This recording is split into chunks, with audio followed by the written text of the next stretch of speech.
Hello सांग माने मु जमुना आज संध्या बेले पारा छुआ आम घर सामने पड़ जाइला मुझे आणिकी चाउल देली। एबे मु किचन रूम रे रोसे स्टार्ट कली। तापर मु आसिकी पहुँची गली मो बेड्रे पाठ पढ़ाई। कथारे कहती ना बाहाघर बेले बैगण रुआ मोर से बैगण रुआ चली कहार एमती सिचुएसन आसी एग्जाम पाखेबा बेले बैगण रुआ सांग माने आज मते कमेंट रे जणैबे आपण मानकर एक्सपीरियंस एई समय रे सबको पॉजिटिव भाव रे फेस करबा दरकार। चलो सांग माने आमे समस्ते स्ट्रांग थिबा पई प्रयास करबा। तापरे मु साइकेल चलेली कहीं ना बहुत दिन है साइकेलिंग कर नथिली।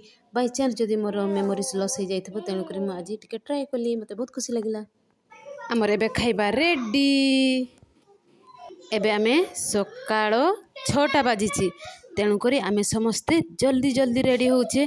आमको 6:30 रे बालेश्वर जावाक पड़िबो। आमे कहीं बालेश्वर जाउचे आपण मानकू नेक्स्ट वीडियो रे देखेबी।